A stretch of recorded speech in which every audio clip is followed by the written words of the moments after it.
Muy buenas noches, saludo cordial para todos nuestros televidentes, gracias por estar con nosotros de lunes a viernes a las 6:25 de la tarde, repetición 5:30 de la mañana. Me decía mi colega Yasmín que también los fines de semana están emitiendo la repetición a las 5:30 de la mañana. Muy bueno nos parece, porque la idea es construir el conocimiento jurídico con ustedes, con sus preguntas, con sus aportes.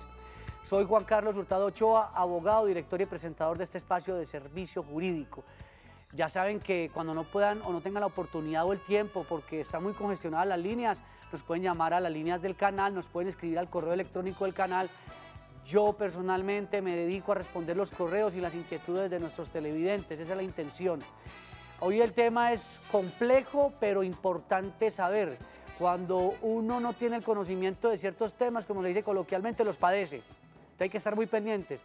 Ley de financiamiento, que se entiende como una reforma tributaria, que tiene muchos detalles, pero detalles que los vamos a empezar a decantar en varios programas, de lo positivo, lo no tan positivo, lo negativo, las estrategias que ustedes deben tener en cuenta para saber cómo se van a mover en 2019 frente a esta ley de financiamiento, que tiene muchas cosas importantes para tener en cuenta. Y lo vamos a hacer con el doctor Daniel Diosa. El doctor Daniel Diosa es abogado y es también especialista en el tema tributario y conoce mucho de estos temas. A veces nos asusta con lo que nos cuenta, pero efectivamente quien no conoce este tipo de situaciones, pues las padece y después no sabemos qué hacer. Buenas noches, gracias por venir. Muy buenas noches a todos. Primero que todo agradecer a Juan Carlos por la invitación y precisamente un tema bien interesante. No solo vamos a preocupar hoy a la gente, sino que también le vamos a hablar de unos beneficios bien interesantes en materia de amnistías, lo que son los descuentos por el no pago, digámoslo así, de impuestos, siempre y cuando, vamos a ver, hayan sido requeridos.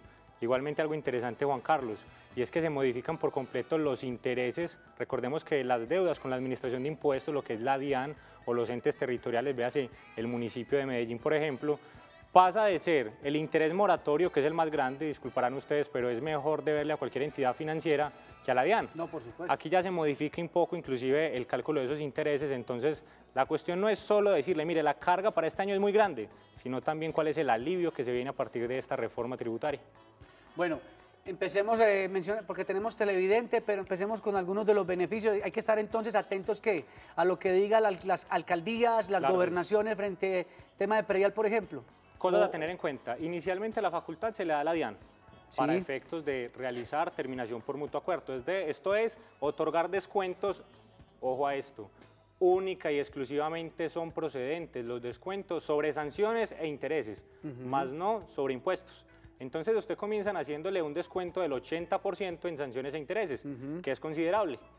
Esto teniendo en cuenta, digámoslo así, en sentido general, el descuento. Sin embargo, la norma ya le establece, mire, si es por pliego de cargos será el 50%, si son solo sanciones, 50%. Entonces, habrá que identificar qué tipo de acto le fue notificado a la persona para saber cuál es el descuento. Pero si usted también entonces demandó el acto administrativo, también la norma le permite a usted acceder a la conciliación por haber presentado una demanda de nulidad y restablecimiento del derecho.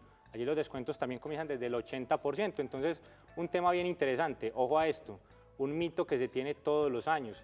Tenemos reformas tributarias, sí, cada 2 años, que la ley 1607 de 2012, que la ley 1739 de 2014, aquí nos podemos quedar hablando de la del 2016, esta última. Exactamente. Y siempre se dice, ve, mira, vos que presentaste tu declaración de renta y no la has pagado, ¿por qué no la presentas con reducción de intereses y sanciones? No puede ir a hacer eso. Eso es falso. No lo puede ir a hacer de una. Ojo a esto, porque lo que se dice es, usted tiene derecho al beneficio siempre y cuando haya sido notificado de mínimo un requerimiento especial. O sea, que lo haya llamado la dirección. Exactamente. O sea, esto no es... Sí. Mire, lo que pasa es que yo presenté mi impuesto de renta del año 2017 en agosto. Extemporáneo. Tenía que pagar 15 millones de pesos. No los pagué porque no tenía la plata. Exacto. Entonces la voy a presentar ahorita o mejor la voy a pagar con descuento. Eso no se puede porque la norma lo ha limitado. Mire, señor contribuyente, si usted fue requerido por la Administración de Impuestos antes de la entrada en vigencia de la ley, recordemos que la ley 1943 de 2018, ley de financiamiento, entró a regir a partir del 28 de diciembre. Entonces usted fue notificado de un requerimiento como tal, como mínimo, una liquidación oficial o una resolución que resuelve un recurso de reconsideración, usted puede acceder al beneficio. Si no, de lo contrario, le digo, no es posible. un tema también interesante, Juan Carlos, qué pena, esta posibilidad la tiene también nuestros queridísimos amigos de la UGPP, tienen esa facultad para otorgar beneficios. Y como lo decías tú, los entes territoriales, estos son los municipios por efectos de impuesto de industria y comercio, impuesto predial. Si usted debe impuestos, ojo a esto, el descuento no va a ser sobre... que nos requieran. Exactamente, pero el descuento no va a ser sobre el impuesto, sino sobre las sanciones y los intereses. Sí, porque si no, entonces la gente no pagaría absolutamente nada esperando a que haya unas amnistías. Exacto. Y entonces habría la cultura del no pago. Exactamente. Oiga, un chiste, ni tan chiste. Usted nos dijo el año anterior que esperáramos diciembre, que en diciembre cuando estábamos comiendo natilla nos iban a dar la sorpresa. Y empieza a regir la ley de financiamiento el Día de los Santos Inocentes, el 28 de diciembre. Tal cual. La ve. Ay, Dios mío. Inclusive decíamos acá, mire, salió el primer debate en Cámara, y por ningún lado la amnistía. Segundo debate, Senado, por ningún lado amnistía. Y se decía, mire, lo que pasa es que esas amnistías vulneran principios constitucionales en materia tributaria, que el principio de buena fe, que el principio como tal de equidad. Entonces, ¿qué hacen? Eso por allá al final, 28 de diciembre a las 9 de la noche, en ese cuarto oscuro que nadie sabe qué sucede, sale por allá en las amnistías otorgando beneficios. Inclusive una cosa para que lo tengan en cuenta, inclusive en la ciudad de Medellín y a nivel nacional, esta norma le posibilita por principio de favorabilidad, inclusive en etapa de cobro, acceder a un 50% de descuento en las sanciones. Y adicional, para aquellos que tenemos todo un fotoestudio por parte de la Secretaría de Movilidad, se le faculta en este caso también a los entes territoriales de otorgar beneficios hasta el 70% de reducción en sanciones, en este caso de naturaleza no tributaria. Por ejemplo, las famosas fotomultas. Que no se le niegan a nadie. Eso no se le niega a nadie. Ahora va a haber carros circulando por la ciudad, en Medellín ya va a pasar, ya en otros pasado. El carrito que está por ahí tomándole una fotico no es una foto social, sino que es una foto de sanción, que ese tema vamos a traer un experto también acá. Incentivando la fotografía. Nieves desde Bogotá. Nieves desde Bogotá es una televidente muy juiciosa cuando hablamos de los temas tributarios. No pela el programa cuando hablamos de temas tributarios. Buenas noches, Nieves. Buenas noches, felicitaciones por el programa, aprendemos mucho siempre. Bueno, ¿cuál es su comentario, su pregunta, su aporte? Doctor, la pregunta es, lo que aprobaron de la ley de financiamiento en cuanto a la bancarización, ¿cómo puede hacer una persona natural si va a vender o comprar un inmueble, si tiene que pasar la plata por el banco? O sea, que ya en las notarías no le aceptan a uno que pague en efectivo. Oiga, esa pregunta está súper buena porque precisamente el doctor Daniel Diosa me invitó a una capacitación reciente y personalmente me quedé muy impactado porque ese tema del tema bancario va a ser muy complejo. Yo ya no podré ir a comprar ciertas cosas llevando el dinero físico. Tendrá que haber una transacción bancaria. En las notarías habrá un rigor muy importante en materia de escrituras. Empiece, doctor Daniel, a dar sorpresas en ese. Yo creo que esto merece un buen rato conversando acerca del tema de las escrituras, la venta de bienes inmuebles, y no solo porque Nieves lo dice en este caso, también con los pagos en efectivo, porque recordemos que lo que se espera es que los pagos en efectivo tiendan cada vez más a desaparecer. Pero vamos a iniciar por el comienzo entonces de esta reforma tributaria, con las escrituras públicas de ventas de inmuebles. Se dice, mire, acábeme ya ese dicho de que hagámoslo por el valor catastral, colóquele un valor inferior, es que yo no quiero declararlo tan alto, se acabó. Simplemente la norma establece, mire, usted deberá declarar bajo la gravedad de juramento que el valor que acuerdan las partes corresponde al valor comercial, no puede hacerlo por un valor inferior. Y ojo a esto, en caso, aquí la sanción viene, no piense que es por un menor valor o por esto, es por no hacer la declaración, para que lo tengan en cuenta, porque si revisamos la norma, aquí no se dice, mire, será sancionado si es un valor inferior, no, es si no declara bajo la grave de juramento, porque vamos a ver que hay unos tipos penales ya, más fuertes inclusive, para este tipo de defraudación fiscal. Entonces, ¿qué le dice a usted la norma? Mire, deberá declarar bajo la grave de juramento que el valor corresponde al valor comercial, y dice, en ningún caso podrá entonces alejarse notoriamente del valor comercial. ¿Y qué debe entenderse por ese alejarse notoriamente? No puede estar alejado en más de un 15% de ese valor. Entonces esto, ustedes dirán, no Daniel, pero es muy sencillo, pues ¿quién se va a dar cuenta de eso? Sencillo, tan sencillo como esto que usted, por ejemplo, va a adquirir con una constructora un inmueble, y esto se acostumbra mucho en los constructores de decir, lo vamos a declarar por un menor valor. Tan sencillo como que el notario va, se acordarán de mí, a decirle a todos los protocolistas, mire, verifíqueme en internet. Comercial. El proyecto, con que lo busque. Hoy en día todos los proyectos están, por supuesto, en X revistas. Sistematizados y tal. Mire que si lo puso en 90 millones y ve, proyecto desde 120 millones, querido amigo, le digo, ya tienen el valor comercial y es el riesgo. Ojo a esto. En caso de que usted le diga al notario, señor notario, yo le pido el favor que en este caso es un acuerdo privado de las partes, por lo tanto, no queremos colocar ninguna cláusula expresa que diga que bajo la grada de juramento es el valor comercial, porque es otro valor.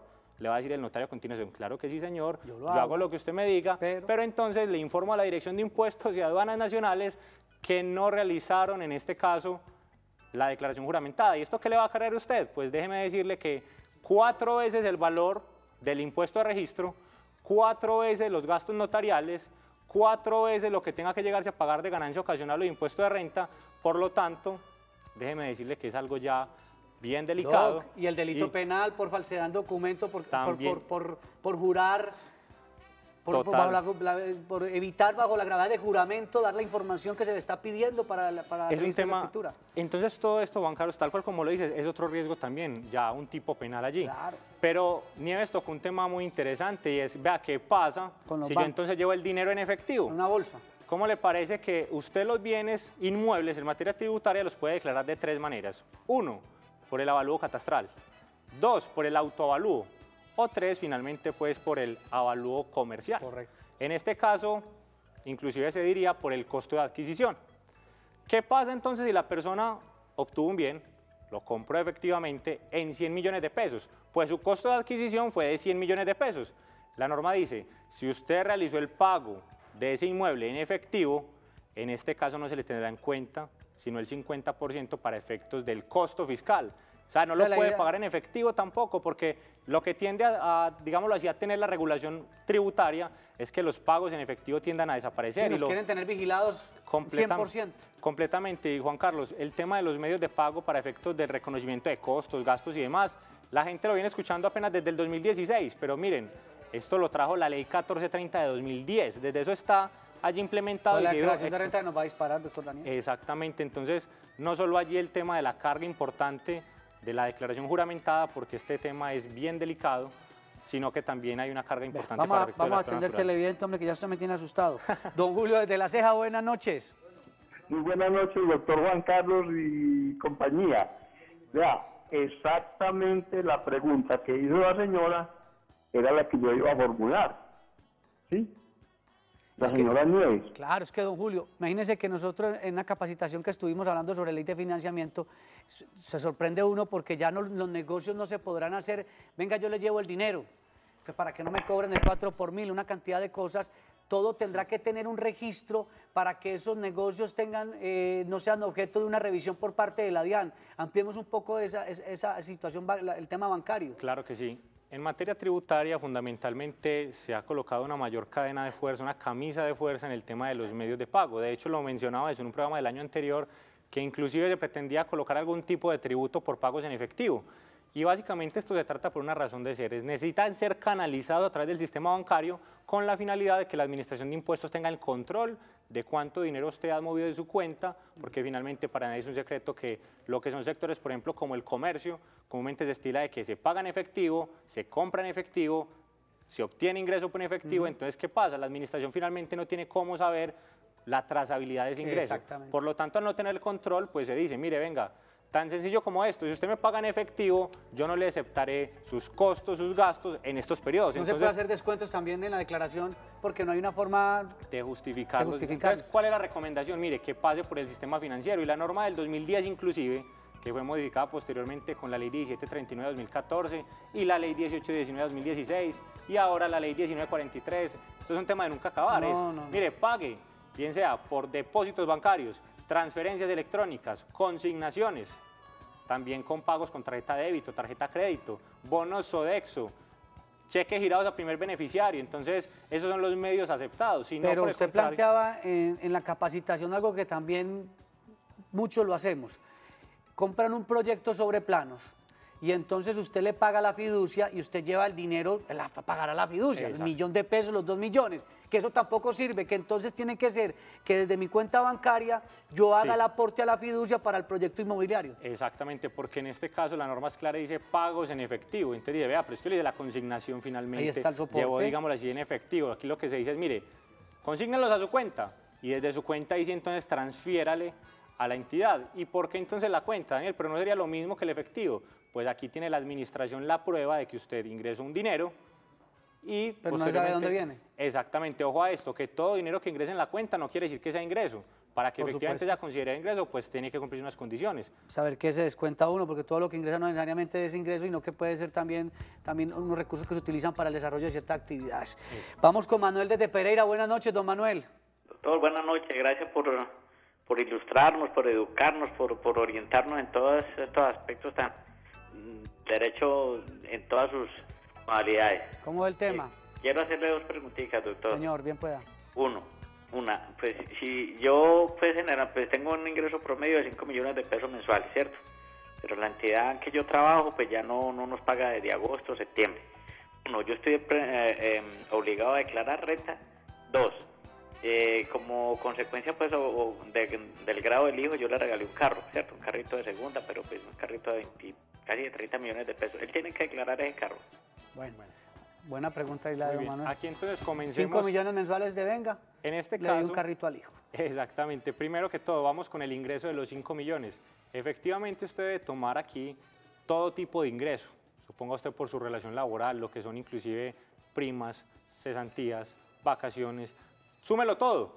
Efectivamente, usted al año no puede tener para el año anterior más de 46 millones de pesos. Si usted superó el tope, efectivamente cumple uno de los requisitos allí, que es tener ingresos por más de 46 millones de pesos para el año 2018. Primer punto entonces, esos 5 millones de pesos, por supuesto, que superan el tope, por lo tanto sería declarante. ¿Y el carro? Y ojo a esto, también hay que determinar algo. ¿Desde cuándo? Porque usted me dice que viene ganándose 5 millones de pesos desde hace 4 años, entonces le digo, usted lo que tiene es que calcular una sanción ya por extemporaneidad. Y esperar la amnistía. y esperar que lo requieran, porque en este caso... Primero que lo requiera. Pero el carro que le dio al hijo en calidad de donación. En el caso de los bienes, sean estos muebles o inmuebles, el tope está cercano a los 145 millones de pesos. Por lo tanto, si únicamente tiene este vehículo, hay que tomar es el costo de adquisición, dice la norma fiscal en este caso. Si no supera los 143 millones de pesos, pues no tendrá que declararlo. Ojo a esto, debe tener también en cuenta que no tenga otros vehículos como una motocicleta o un apartamento, una oficina, porque tiene que sumar la totalidad de los bienes para calcular si entonces supera este tope para ser declarante. Si es el único bien que tiene este vehículo en este caso, pues no será declarante dependiendo de los topes. Dios mío. Don Aldemar en Bogotá, buenas noches. Gracias, muy buenas noches, doctor. Muy buenas noches, gracias. ¿Cómo ha pasado? Muy bien, bien. Aquí con frío, ustedes allá con calor, me imagino. Con frío y nosotros aquí con calor con estas noticias tributarias. Fuerte, sí, doctor. Cuéntenos cuál es su aporte, su pregunta. Listo, mi pregunta, ya que están tocando el tema muy importante esta tarde. El año pasado, pues yo llevé trabajando en una empresa 15 años, ¿cierto? Y por mi celular me llegó que me tenía que presentar a la DIAN para hacer la presentación de la DIAN, en las fechas por el teléfono. Sí, me mandaron ¿por qué? Por teléfono que tenía que presentarme a la DIAN para declarar. Claro. Pero entonces, el año pasado yo no declaré. Este año, pues ya me estoy desempleado como tal. ¿Tengo que esperar de nuevo el aviso o tengo que acercarme a la DIAN para tocar el tema sobre la declaración? Ahí lo requirieron ya. Bueno, en este caso es importante tener en cuenta algo. No importa como tal que la persona ya esté desempleada. Lo único que le interesa en este caso al derecho tributario es que usted cumpla el supuesto a 31 de diciembre de cada año. Por lo tanto, si usted a 31 de diciembre del año anterior o inclusive del año 2017, que muy seguramente por eso fue que le llegó la invitación, cumplía los topes, pues en este caso tenía el deber de declarar. No tiene que esperar que lo llame la administración. Por ley usted tenía el deber desde las fechas establecidas entre agosto a octubre de cada año. Así las cosas, muy seguramente usted tiene que tener la obligación entonces de presentar la declaración y calcular la sanción por extemporaneidad. Una invitación que sucede mucho. Ojo a esto, por favor, verifiquen siempre la fiabilidad y la autenticidad de los correos que llegan de la administración, porque por supuesto personas inescrupulosas lo que están haciendo es que envían correos y no son directamente oficiales. De hecho la entidad, y a buena hora lo hace también, envía a través de su página web una verificación, que usted ingresa con ese código que le llega al correo electrónico y puede verificar la autenticidad del mismo antes de tener, digamos así, cualquier riesgo latente. Y le termina usted dando plata y los datos a un delincuente. Vamos a una pausa y ya regresamos sobre ley de financiamiento.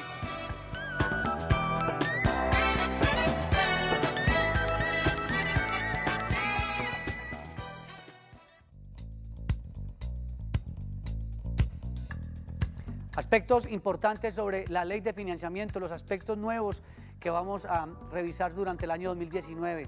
Uno de los puntos, por ejemplo, es que se acogieron nuevas tarifas de impuesto a la renta para quienes ganan más de 33 millones de pesos mensuales.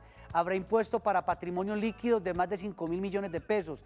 La tarifa será del 1% y será transitorio, es decir, por 3 años. Habrá IVA plurifásico, es decir, en varias etapas de la cadena, desde la producción hasta el consumidor final, para las bebidas azucaradas y las cervezas.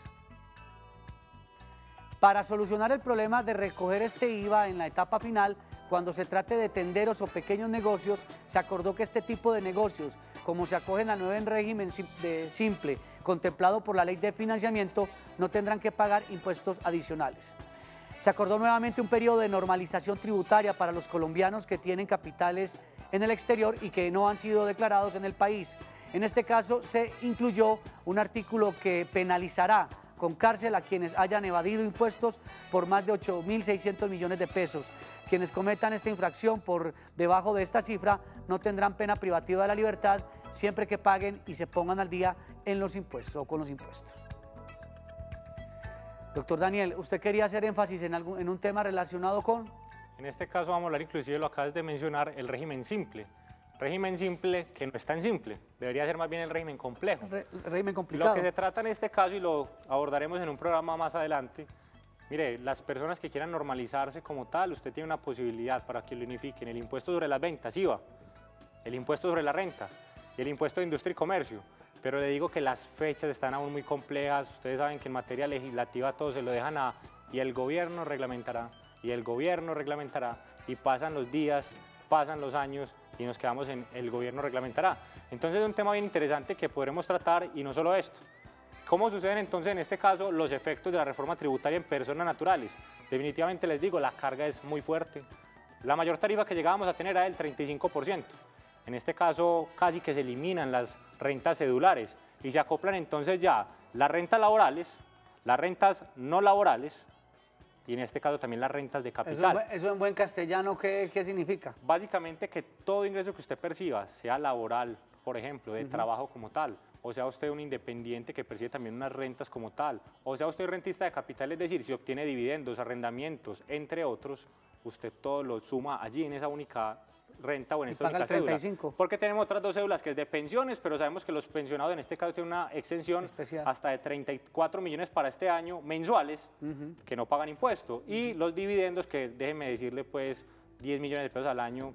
Mejor dicho, grabados. Doctor Daniel, el televidente que está hoy revisando si le conviene más seguir trabajando como independiente o crear una figura jurídica para empezar a balancear qué es lo más conveniente en materia tributaria, ¿usted cuál es el rasero para que ellos casi que revisen? Podremos afirmar entonces que si usted al año obtiene más de 150 millones de pesos de ingreso al año, podría estar pensando en constituir una sociedad. Por supuesto, esto lo digo con beneficio de inventario, es decir, para que lo tenga en cuenta de acuerdo a su actividad, porque si usted obtiene menos de estos ingresos, pues casi que el ahorro que obtiene con la persona jurídica, pues no lo va a tener, no lo va a ver visible, porque se lo gastará entonces en la contabilidad de la compañía, en las declaraciones que vienen a continuación. Por lo tanto es importante tener en cuenta esto, pero la carga llega a ser inclusive hasta casi un 40%, es el 39% para personas naturales, mientras que en personas jurídicas disminuyen las tarifas y se presenta entonces una renta presuntiva menor. Esta reforma lo que hizo fue fortalecer a las personas jurídicas y afectar un poco a las personas naturales. Doctor Daniel Diosa, se nos acabó el tiempo, muchas gracias por venir. Con todo gusto, mil gracias a ustedes por la invitación, siempre es un gusto estar acá. Estuvo también con ustedes Juan Carlos Hurtado Ochoa en la dirección y presentación de este espacio de servicio jurídico. No se vayan porque ya viene la emisión central de Teleantioquia Noticias, porque Teleantioquia te ve en grande.